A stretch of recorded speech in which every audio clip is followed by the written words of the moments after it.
Olá você, muito bom dia. Está no ar a primeira edição do Mister Mengão, o seu telejornal com as notícias do mais querido do planeta. Governo do Rio de Janeiro inicia análise para possível venda de name rights do Maracanã pela dupla Fla-Flu. CBF marca jogo adiado para data FIFA de novembro entre Sport e Flamengo. Flamengo recebe visita internacional em treino do Urubu ontem. Rodolfo Landim se posiciona sobre a polêmica do Flamengo contra a Libra. Samuel Lino entra na mira de organizada do Flamengo por excesso de baladas, afirma a jornalista. Essas e outras você confere agora. Fica comigo até o final, porque aqui tem muito mais Flamengo pra você. O Flamengo teve o elenco completo no treino dessa quinta-feira, no Ninho do Urubu. A boa notícia da reapresentação foi Pulgar, recuperado de cirurgia no pé direito, treinando com o grupo normalmente pela primeira vez desde a sua lesão. O Saul, por outro lado, fez trabalhos internos. Pulgar se machucou no jogo contra o Bayern de Munique pela Copa do Mundo de Clubes no dia 29 de junho. Ele sofreu uma fratura no quinto metatarso do pé direito.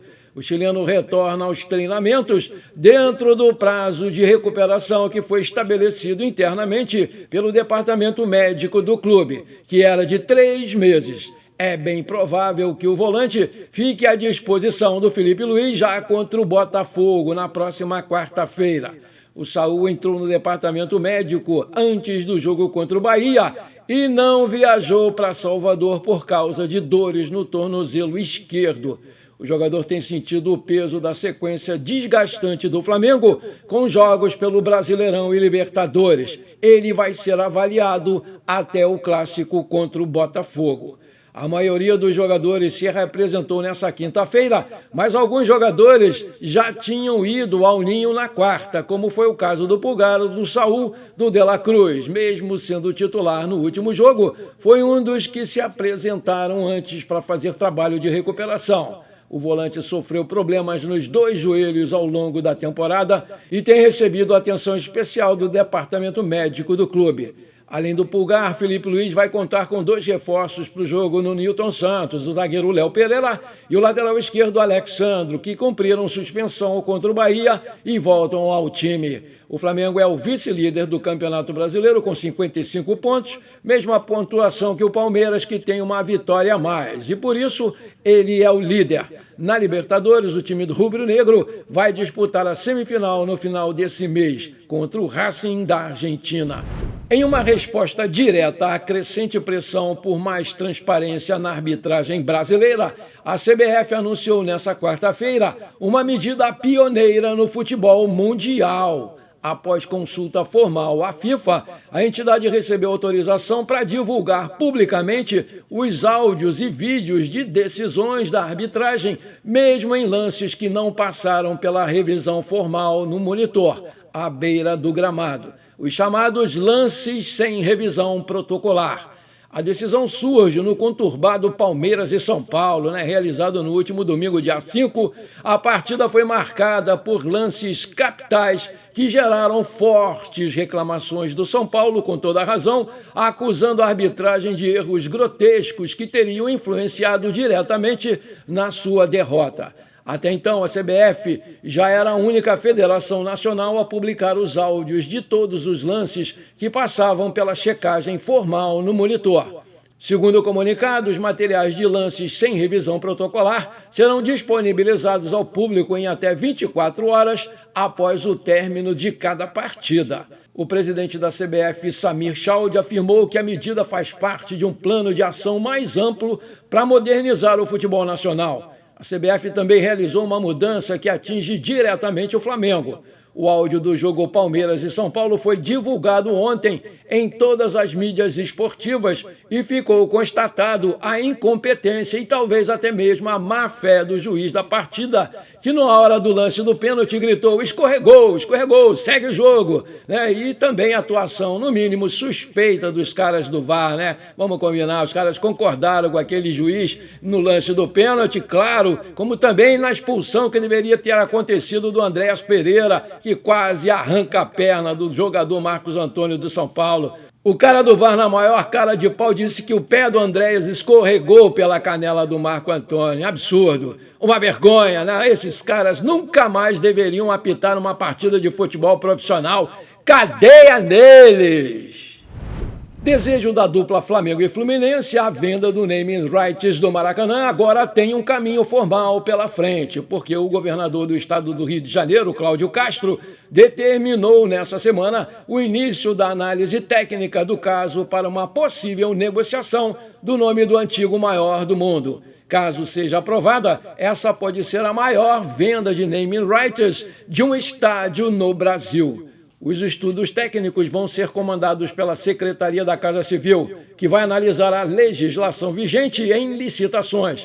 O edital de concessão do Maracanã, que nem previa e nem proibia a negociação do naming rights, e também o tombamento do estádio. O Instituto de Patrimônio Histórico e Artístico Nacional, em reportagem de abril ao GE, respondeu que era possível, sim, adquirir o direito de exploração do nome do Maracanã, mas alertava para o procedimento. O IPHAN esclarece ainda que qualquer alteração na identificação do estádio, da sua fachada, deve ser previamente solicitada e aprovada pelo Instituto, conforme determina o Decreto-Lei 25.1937, que estabelece que bens tombados não podem ser alterados sem autorização prévia da autarquia. Além disso, o Instituto informou que, mesmo que ocorra a venda, o nome oficial do local vai continuar sendo Estádio Jornalista Mário Filho.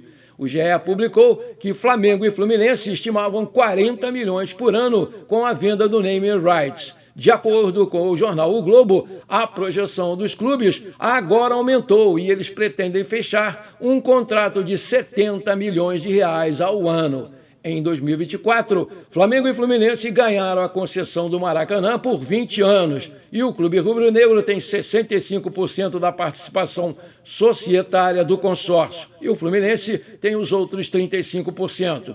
Inicialmente, no plano de negócio dos clubes, não estava prevista a exploração comercial do nome do estádio. Esse ano, no entanto, a dupla Fla-Flu começou a agir para fazer a venda dos naming rights do local. A produção coloca aí o governador Cláudio Castro falando sobre esse assunto. O naming rights do Maracanã está em discussão, o Flamengo e o Fluminense não tem intenção de vender, já conversaram com o governo, como é que está esse assunto? Queria saber. Não, até agora não teve conversa alguma.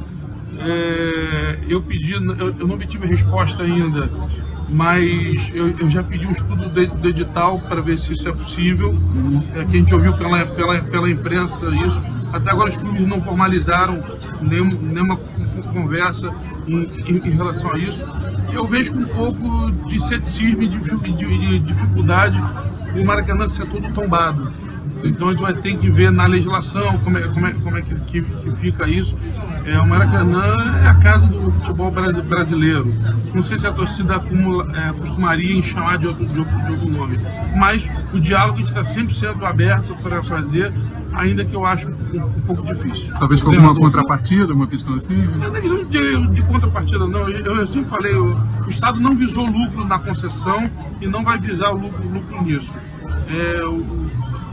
É a valorização do esporte, bem diferente do Mineirão, que foi valorizando o negócio, bem diferente do Pacaembu, que foi valorizando o negócio. Aqui no Rio a gente valorizou o esporte. Por isso até esteve bem mais de discussão, porque não foi simplesmente uma concessão que pensou que quem deu o maior preço levou, não. Tinha que ter a melhor proposta esportiva e a gente apoiou bastante por causa disso, mas é só ver como é que está o Mineirão, como é que está o Pacaembu e como é que está o Maracanã. Eu acho que foi uma decisão acertada e isso também será pensado no esporte e nas tradições do Rio de Janeiro. O que for melhor para o esporte e para as tradições é o caminho que o Estado deverá tocar, pelo menos enquanto eu estiver à frente. Daqui a pouco o outro pensar diferente, aí a gente não pode... Obrigado. A CBF marcou nesta quinta-feira a partida atrasada do Flamengo, que vai jogar contra o Sport Recife, lá em Recife, no dia 13 de novembro. O jogo é válido pela 12ª rodada e vai acontecer durante a data FIFA. Palmeiras e Santos também vão jogar nesse período. Vale destacar que o Palmeiras vai fazer a outra partida atrasada neste sábado contra o Juventude, no Allianz Parque, no período da data FIFA de outubro. No treino dessa quinta-feira, o Flamengo recebeu uma visita internacional, né? Trata-se da Trionda, a bola oficial da Copa do Mundo de 2026. Assim que os jogadores chegaram no gramado, se depararam com a Trionda em tamanho gigante e fizeram muitas brincadeiras com a bola da Copa. Maravilha! Se você está curtindo esse programa, então não esquece, manda brasa agora no like para fortalecer o nosso canal. E se você ainda não é inscrito, bora lá, me dá esse prazer, me dá essa alegria. Aperta o botão inscrever-se, aperta o sininho ali e pronto, dá uma hypada no vídeo também para dar uma força para a gente aí no YouTube. Valeu, muito obrigado!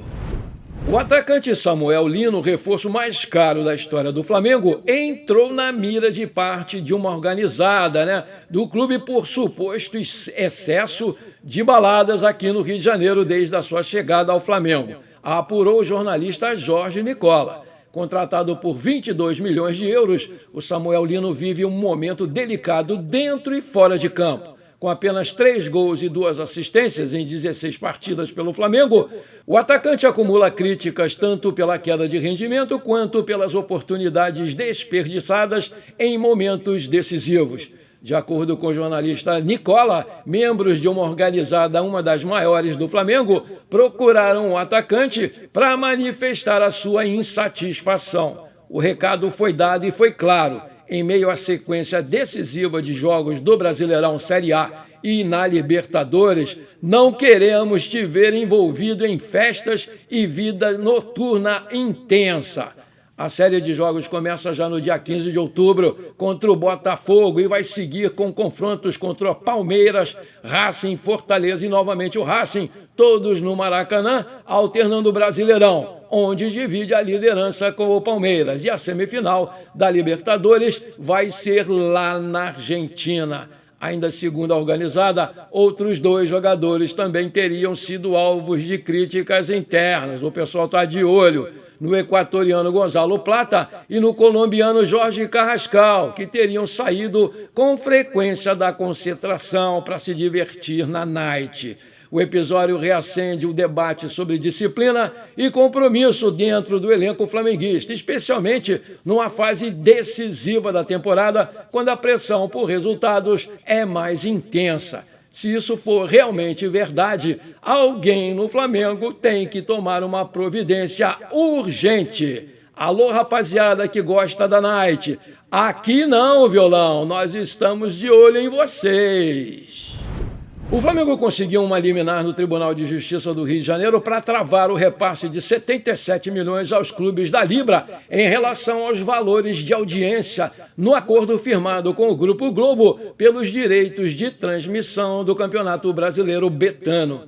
O rubro-negro questiona o critério de divisão do dinheiro por pay-per-view e alega que os clubes descumpriram o estatuto da entidade.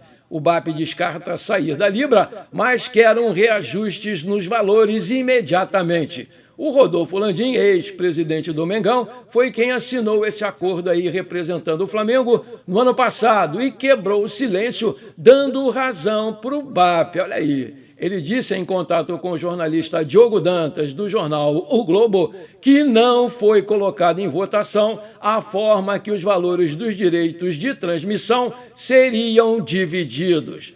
Aspas.